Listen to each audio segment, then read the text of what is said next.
प्रयागराज के बाद रुख बिहार का करते हैं, जहां पीएम मोदी के दौरे के बाद चुनावी हलचल तेज हो गई है। सीएम नीतीश कुमार के बेटे निशांत कुमार ने अपने बयान से बिहार की सियासत में नया ट्विस्ट ला दिया है।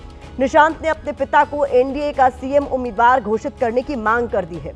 ये बयान पीएम मोदी के उस बयान के बाद सामने आया जिसमें उन्होंने नीतीश कुमार को लाडला सीएम बताया था। इस रैली से प्रधानमंत्री नरेंद्र मोदी लाडला सीएम वाला सिक्का प्रदेश के सियासी गलियारों में उछालकर चले गए। लेकिन क्या नीतीश कुमार ही बिहार में एनडीए की सरकार बनने पर सीएम की कुर्सी संभालेंगे? इस पर उनकी तरफ से किसी तरह का कोई भी बयान नहीं दिया गया। हालांकि लगता यह है कि जेडीयू को पीएम मोदी से इस तरह के बयान की पूरी उम्मीद थी। हम ऐसा इसलिए कह रहे हैं क्योंकि पीएम मोदी के दौरे के करीब 18 घंटे बाद सीएम नीतीश कुमार के बेटे निशांत कुमार की तरफ से जो बयान सामने आया, उस बयान में नीतीश कुमार को सीएम उम्मीदवार घोषित न करने की कसक साफ नजर आई। पहले आप वो बयान सुनिए, इसके बाद उस बयान का विश्लेषण करेंगे। कल प्रधानमंत्री ने बिहार आए थे और उन्होंने आपके पिता को भी लाडले मुख्यमंत्री बताया है। हाँ, तो गठबंधन है तो बोलेंगे ही। अच्छा है, काम किया उन्होंने जी। कामों की तो हम आप मीडिया के माध्यम से इस राज्य के सारे युवाओं को, वृद्ध उम्र के हर तबके के लोगों को आह्वान करते हैं कि वोट करें। विकास किया है पिताजी ने, एनडीए भी घोषित करें और हमारे जेडीयू भी कार्यकर्ता, सारे नेता सब मिलकर घोषित करें। एनडीए भी घोषित, सीएम है और सीएम के उनके नेतृत्व में हमारी सरकार बने, फिर से विकास का क्रम जारी रखे। तो निशांत कुमार अब खुलकर अपने पिता और सीएम नीतीश कुमार के लिए पैरवी कर रहे हैं। हालांकि ये इच्छा सिर्फ एक बेटे की नहीं है, बल्कि इस इच्छा के कई सियासी मायने भी है। सबसे अहम तो इस बयान की टाइमिंग है।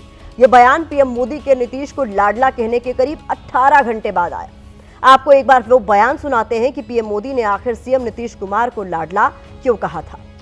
बिहार के लोकप्रिय एवं बिहार के विकास के लिए समर्पित हमारे लाडले मुख्यमंत्री नीतीश कुमार जी, हमारे लाडले मुख्यमंत्री नीतीश कुमार जी।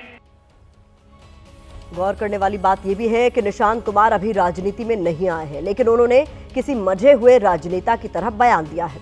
निशांत कुमार ने मीडिया के कैमरों के सामने सोच समझकर ये बात कही। अब सवाल यह है कि निशांत के बयान के सियासी मायने क्या है। जानकारों की माने तो निशांत ऐसा बयान देकर बीजेपी पर दबाव बनाने की कोशिश कर रहे हैं, यानी ये प्रेशर पॉलिटिक्स है।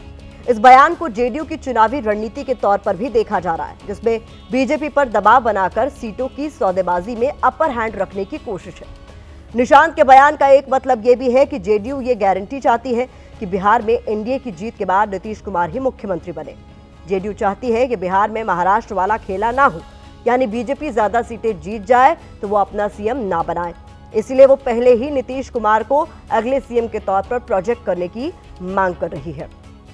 हालांकि विपक्ष ने पीएम के लाडला वाले बयान को अपना सियासी हथियार बना लिया है और जेडीयू को घेरना शुरू कर दिया है। आरजेडी नेता कह रहे हैं कि जेडीयू को उम्मीद थी कि पीएम मोदी बिहार दौरे पर नीतीश को एनडीए का सीएम चेहरा घोषित करेंगे, लेकिन ऐसा हुआ नहीं। पीएम मोदी ने जेडीयू को झटका दे दिया। लाडला तो कहा, लेकिन सीएम प्रोजेक्ट नहीं किया। आरजेडी का यह भी कहना है कि नीतीश कुमार के साथ बीजेपी ऐसा ही करेगी जैसा महाराष्ट्र में एकनाथ शिंदे के साथ किया। आरजेडी नेताओं का यहां तक कहना है कि अगर बीजेपी की सीटें जेडीयू से ज्यादा आई तो नीतीश कुमार सीएम नहीं बनेंगे। कुल मिलाकर निशांत कुमार के बयान ने बिहार के सियासी गलियारों का तापमान बढ़ा दिया है। अब लगने लगा है कि बिहार में चुनावी मौसम ने करवट लेनी शुरू कर दी है। जदयू खासे परेशान है और परेशानी का आलम यह है, जदयू ने निशांत जी से यह कहवाया कि आने वाले चुनाव में एनडीए को नीतीश कुमार को चेहरा घोषित करना चाहिए। जदयू को लग रहा है कि बिहार में उन्हें भी शिंदे की तरह निपटाया जाएगा। इस पार्टी को खड़ा किया है नीतीश कुमार। पार्टी का भविष्य भी वो जिस रूप में तय करेंगे, पार्टी उसी रूप में चलेगी। और हमारे मुख्यमंत्री हैं और वह पिछले 20 वर्षों से, इसमें विवाद क्या है? ना कोई विवाद है ना कोई बात। कहीं ना कहीं कुछ गड़बड़ है, तभी इस तरीके का बयान आखिर निशांत कुमार जी को क्यों देना पड़ रहा है। मुख्यमंत्री जी के सुपुत्र हैं, अगर उनको विश्वास नहीं है तभी तो उनसे बयान दिलवाया जा रहा है। लाडला और निशांत कुमार की चर्चा के बीच बिहार में एक वीडियो की भी खूब चर्चा हो रही है। आरजेडी ने आज बीजेपी की मीटिंग का एक वीडियो शेयर किया। बीजेपी की ये मीटिंग सर्किट हाउस में हुई थी। इस मीटिंग में बिहार के डिप्टी सीएम सम्राट चौधरी, केंद्रीय मंत्री गिरिराज सिंह समेत बिहार बीजेपी के कई बड़े नेता शामिल हुए थे। बीजेपी ने इस मीटिंग में आरजेडी को घेरने की रणनीति बनाई थी, लेकिन रणनीति बनाते बनाते सियासी नफा नुकसान पर चर्चा होने लगी। लालू और तेजस्वी की बात होने लगी। बीजेपी की इस मीटिंग में क्या बातचीत हुई, ये आपको सुनवाते हैं।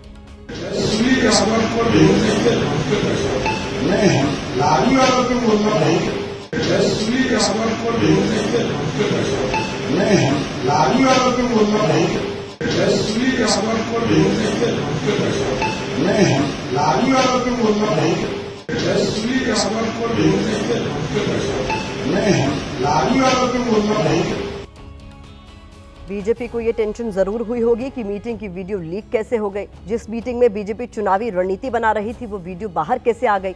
अब इसी वीडियो को लेकर सियासी घमासान छिड़ गया है। भारतीय जनता पार्टी तेजस्वी प्रसाद यादव जी की लोकप्रियता बिहार में जो बढ़ रही है, तो बिहार में एक परिवर्तन की लहर चल रही है। और बिहार में जब जब नौजवान, युवा, छात्र, किसान, मजदूर अंगड़ाई लिया है, बिहार में परिवर्तन हुआ है। और 2025 में नौजवानों ने ठाना है कि परिवर्तन होगा और बिहार के मुख्यमंत्री तेजस्वी प्रसाद यादव बनेंगे। कि लालू जी का नाम जब भी आता है तो बिहार में डर का माहौल हो जाता है। तो लालू जी के नाम से बिहार डरा हुआ रहता था और आगे कभी बिहार में डर का वातावरण न बने, इसलिए हम लोग बिहार वासियों को बार बार याद दिलाते हैं कि वो लालू यादव का जो जंगल राज था वो बिहार में नहीं आना चाहिए। इस बीच बिहार से लेटेस्ट अपडेट यह है कि पीएम के दौरे के बाद बीजेपी ने चुनावी तैयारी शुरू कर दी है। आज बीजेपी अध्यक्ष जेपी नड्डा बिहार के दौरे पर है। यहां बीजेपी अध्यक्ष ने पार्टी कोर ग्रुप के साथ बैठक की और बीजेपी के सभी नेताओं और मंत्रियों से योजनाओं को जल्द पूरा करने को कहा है। यानी सियासी बयानबाजियों के बीच बीजेपी ने मिशन बिहार शुरू कर दिया है।